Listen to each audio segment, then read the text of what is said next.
Hey guys, the Explorer 4 here, Horrible 465. Welcome back to some more reviews, and today I am talking about Friday the 13th Part 8, Jason Takes Manhattan.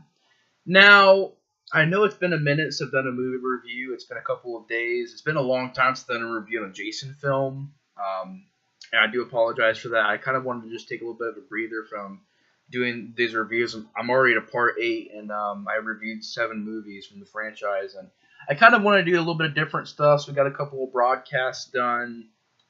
I was able to make some more different videos, did a vlog.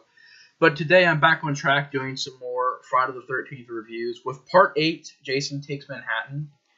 And once again, to comment on the deluxe edition DVDs, this artwork is really bad looking. Still the Part 5 mask, but, you know, whatever. I prefer the original poster, which I'll probably be using for the thumbnail of the video. I prefer that way more. But Part 8 came out in 1989. Not really a great year for horror, especially slasher films. At this time, you had films like Texas Chainsaw Massacre 3, Nightmare on Elm Street 5. I would say Halloween 5. I'm not really a big fan of Halloween 5. I don't hate it, but I'm not really a big fan of it. But I wouldn't say it's as, trimmed down as far as blood and gore goes as, Part 7, The New Blood, Part 8, Jason Takes Manhattan, Texas Chainsaw Massacre Part 3. That's a pretty trimmed down as far as gore and blood goes kind of movie. Nightmare on Elm Street 5 also has a lot of trimmed down gore and blood. In 1989 and 88 and about 1990 and 91 were not really the greatest time. Was not really the greatest time for horror films, especially slasher films. I mean, I guess this movie, technically it does have a bit more blood than the previous film, but you can still tell it's kind of trimmed down by the MPAA. And the thing about this movie is that you guys probably are not seeing rant in the title, and that's because this movie is a very hard and difficult film for me to talk about. It's a very weird film for me.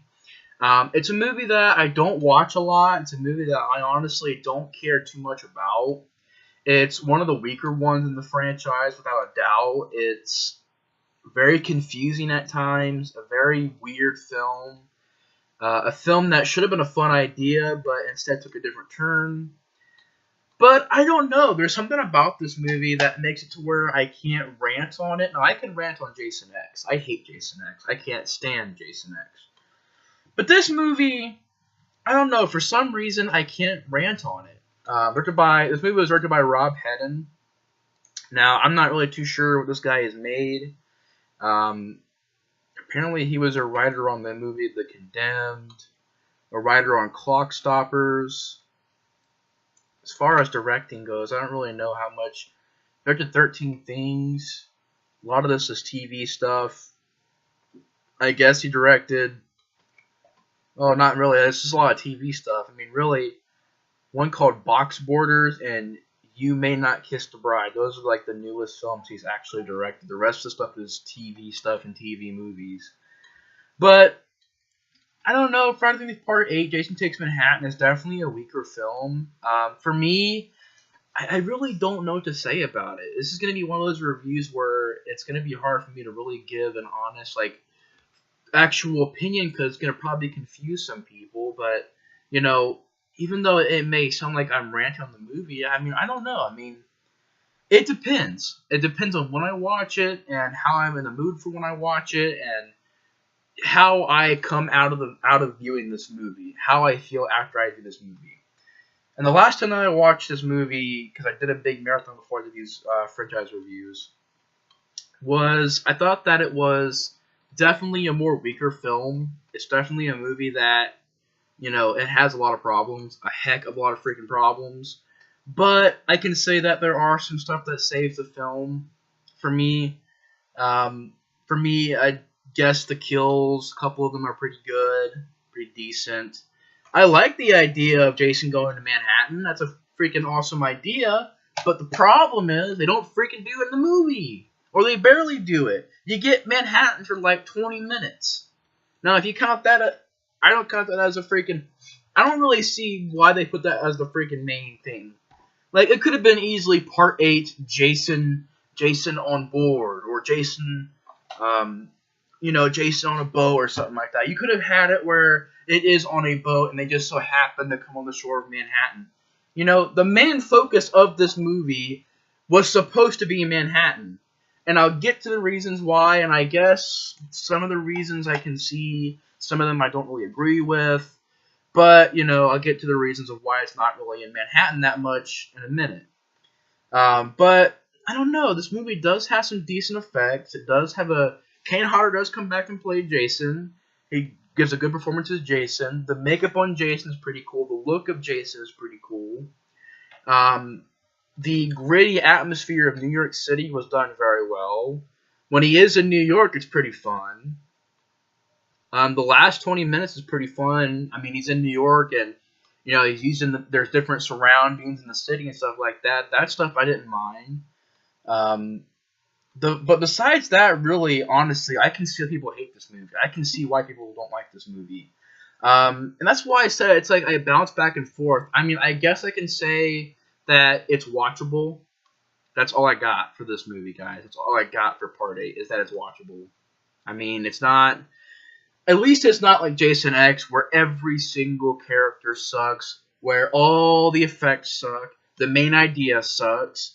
Probably the only good thing about Jason X is the documentary or the featurette or whatever is on the DVD. But, I would say that, and Kane Hodder is great in the movie. Kane Hodder did a really good job. I don't know what else I could say.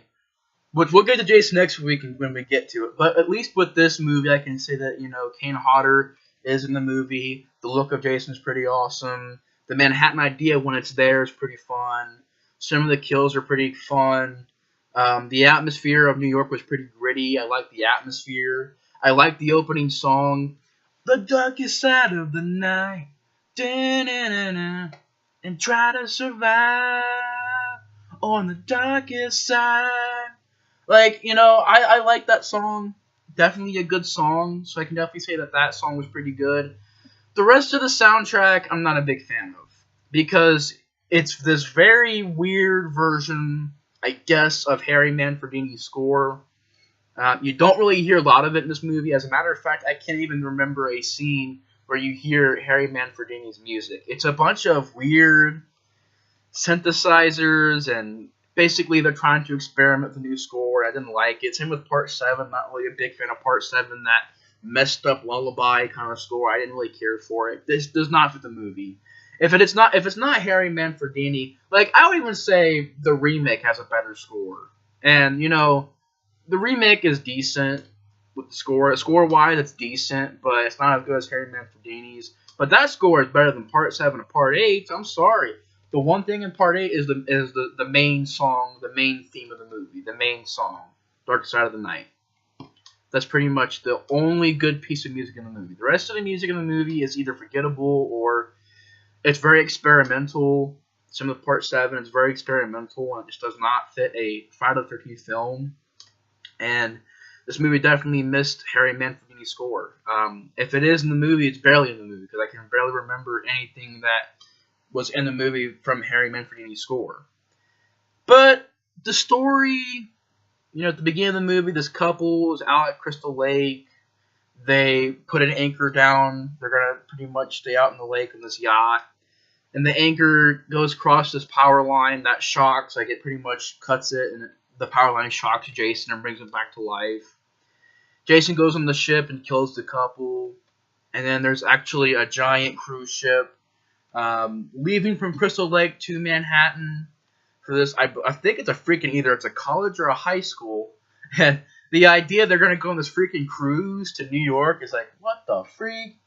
I mean, I guess it's not like a completely far-fetched idea, but, I don't know. I always thought that was like, why a high school taking a cruise ship? I mean, come on, man. I mean, I guess it's not 100% impossible, but, whatever.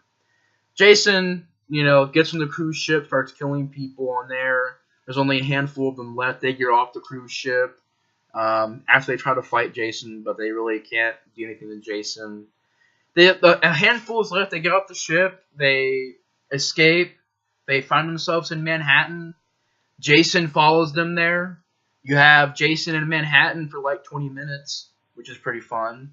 20 minutes of what could have been an hour and 30-minute movie. But, you know, at least you got 20 minutes of it, I guess. I guess we got something. But the 20 minutes, I don't know, it's very well shot. The atmosphere is very well done. There's a lot of fun stuff, which I'll get to in a minute. A lot of good scenes, some decent ideas. So that's what I mean. At least this movie has some stuff that I can lean on and say that it's watchable with. The last 20 minutes of the movie where they are in New York is pretty fun. I'm not going to lie. I'm being honest. It's kind of fun. Jason in Manhattan, that great shot of Jason standing in Times Square and just looking around, you know, at all the billboards and all the people. He's in this new atmosphere. I like that scene. I like the scene where he kicks the freaking stereo and the guy goes, "You're dead, slime bag." And he takes the mask and he does that and they see his face. You don't see his face, but they do.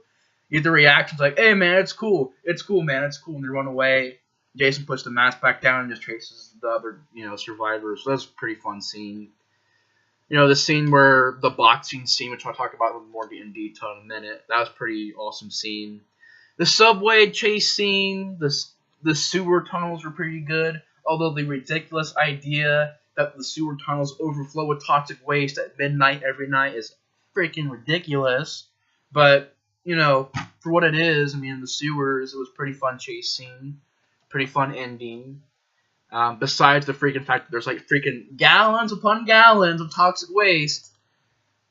Which, if you guys seen the movie, you guys know what I mean. It does not make any freaking sense whatsoever. But, you know, it was definitely a fun ending. And I don't know. I mean, it's just, that's why I said it's a very weird film for me to talk about, because the acting sucks, okay? I don't even really care about the lead characters. I don't really care about any of the side characters. This cast is very weak in this movie. I just did not care for them. You know, the lead girl, she has an uncle who tried to drown her as well. He tried to swim, so he pushed her into a lake and almost drowned her. You got her. You got this guy who's the lead guy, who's pretty much the son of the captain from the ship. Try to see who it is real quick. Jensen Daggett as Rennie and Scott Reeves as Sean. They were pretty much the two leads. You know, Sean, he's the son of the captain of the ship, and his father is trying to get him to be this captain one day, and he doesn't want to. Didn't really care for the story. Didn't really care for any of that. The rest of the cast, I mean, you got a guy named Is it Julius? I think it was Julius or something like that. He's like a boxer. And I don't know. I didn't really care about his character. I really honestly did not care about this cast, alright? This cast was pretty awful. Granted, it's not as bad as like Freddy vs. Jason. It's not as bad as like Part 7's.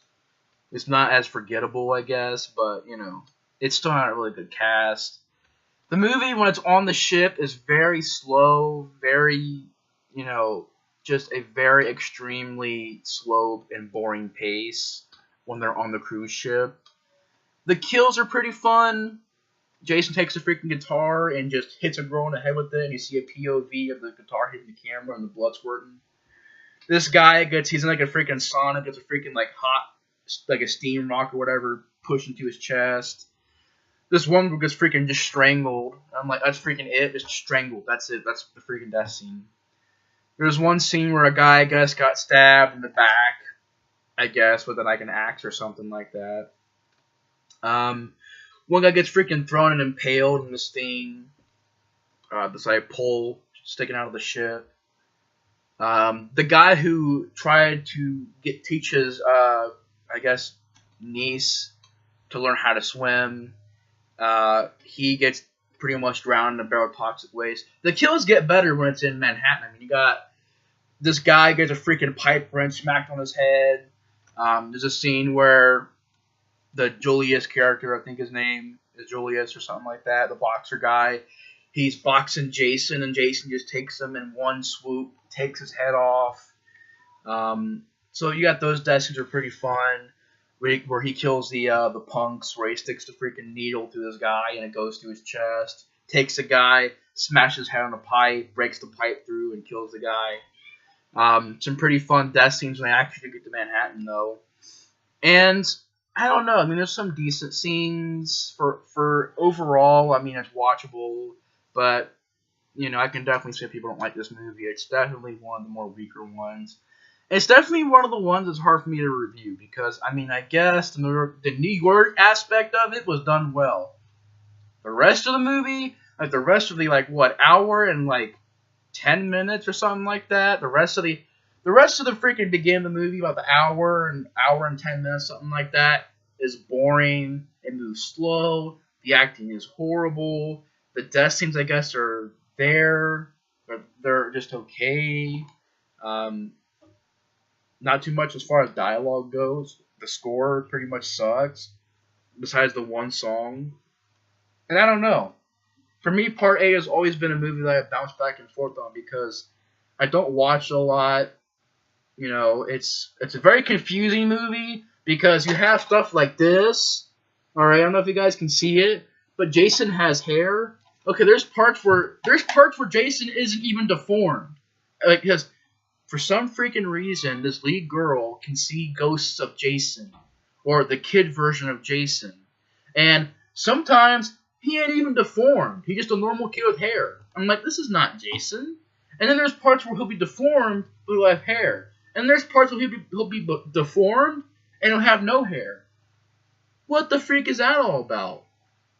And got this scene where she's standing in front of this mirror, and the kid Jason literally freaking reaches out of the mirror, grabs her, tries to strangle her, goes back into the mirror. There's steam and stuff coming out of him. What the freak is this, man?